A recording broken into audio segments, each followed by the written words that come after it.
AP skill development case supreme court chief justice D Y Chandrachud ముందుకు వెళ్లింది.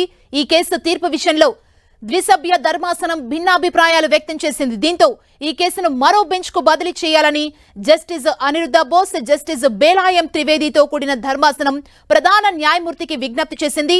Skill development కేసులో సరైన అనుమతులు తీసుకోకుండానే చంద్రబాబుపై చర్యలు తీసుకున్నారని జస్టిస్ అనిరుద్ధ బోస్ అభిప్రాయపడ్డారు. సెక్షన్ 17A కింద అనుమతి తీసుకోకుండా అరెస్టు చేయడం చట్ట విరుద్ధమన్నారు. ఈ పరిస్థితుల్లో చంద్రబాబును అవినీతి నిరోధక చట్టంలోని సెక్షన్ 13(1)(c)(d) 13(2) ప్రకారం విచారించడం సరికాదన్నారు. అయితే రిమాండ్ ఆర్డర్ ని క్వాష్ చేయడం కుదరదని ప్రకటించారు జస్టిస్ అనిరుద్ధ బోస్. అయితే 2018 చట్ట సవరణ కంటే ముందు జరిగిన నేరాలకు 17A వర్తించదని జస్టిస్ బేలాయం త్రివేది అభిప్రాయపడ్డారు. నిజాయితీ గల పబ్లిక్ సర్వెంట్స్ కి ఇబ్బంది కలగకూడదన్న ఉద్దేశంతోనే సెక్షన్ 17A చట్ట సవరణ తెచ్చారన్నారు. 2018లో చట్ట సవరణ కంటే ముందు జరిగిన నేరాలకు అప్పటి సెక్షన్ల ప్రకారమే కేసు విచారణ జరపాలన్నారు. ఐపీసీ సెక్షన్లు నమోదై ఉన్నప్పుడు కేవలం సెక్షన్ 17A ప్రకారం ముందస్తు అనుమతి తీసుకోలేదని ఎఫ్ఐఆర్ కొట్టేయడం సరికాదన్నారు జస్టిస్ బేలా ఎం త్రివేది. ఇద్దరు న్యాయమూర్తుల మధ్య భిన్నాభిప్రాయాల నేపథ్యంలో సీజేఐకి నివేదిస్తున్నట్లు న్యాయమూర్తి జస్టిస్ అనిరుద్ధ బోస్ ప్రకటించారు. ఈ క్రమంలో స్కిల్ డెవలప్మెంట్ కేసు విస్తృత ధర్మాసనానికి బదిలీ అయ్యే అవకాశం ఉంది. అయితే ఈ కేసును మరో బెంచ్ వరకు చంద్రబాబు బెయిల్ కి సంబంధించి యథాతథాస్థితి కొనసాగనుంది.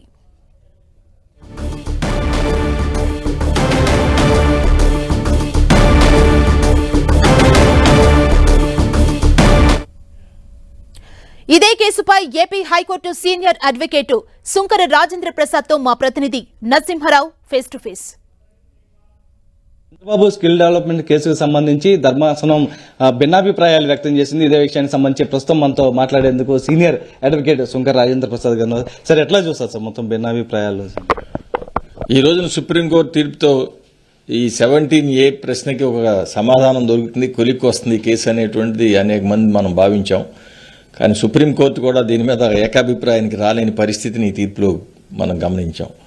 17A ఈ కేసుకు అప్లై అవుతుందా కాదా అనేటువంటిది అనేక గంటల పాటు వాదనలు ఆంధ్రప్రదేశ్ హైకోర్టులో కానీ సుప్రీంకోర్టులో కానీ జరిగినాయి. ఆంధ్రప్రదేశ్ హైకోర్టు దీంట్లో అప్లై కాదు అనేటువంటి తీర్పు ఇవ్వటం, దాని మీద సుప్రీంకోర్టుకి చంద్రబాబు నాయుడు గారు వెళ్ళటం జరిగినటువంటి విషయాలందరూ మనకు తెలిసినాయి.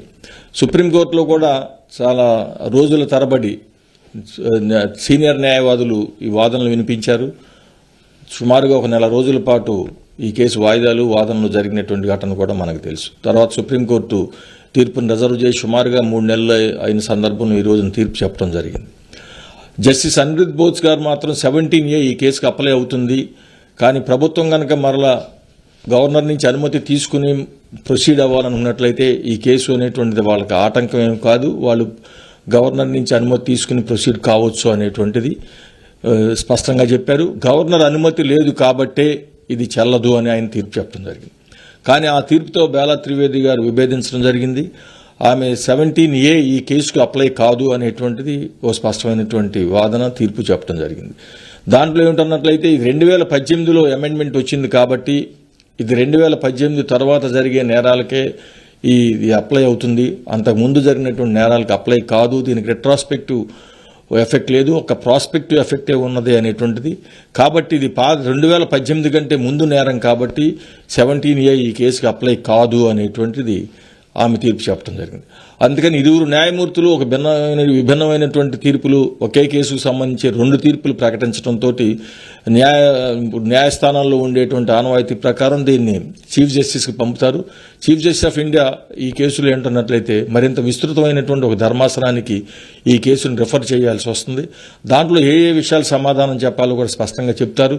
చెప్పినప్పుడు ఆ విస్తృత ధర్మాసనం మరల మొదటి నుంచి ఈ కేసును కూలంకషంగా వాదనలు విని దానికి ఒక తీర్పుని తయారు చేసి ప్రకటించాల్సిన బాధ్యత ఆ ధర్మాసనం మీద ఉంటుంది.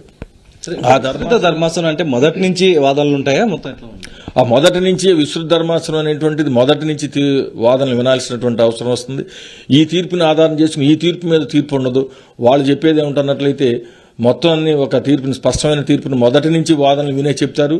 అదే త్రిసభ్య ధర్మాసనం కానీ మరింత ఎక్కువ విస్తృత ధర్మాసనం ఉన్నప్పుడు మెజారిటీ న్యాయమూర్తులు కనుక ఒక అభిప్రాయానికి వస్తే ఆ అభిప్రాయమే తీర్పుగా అవుతుంది.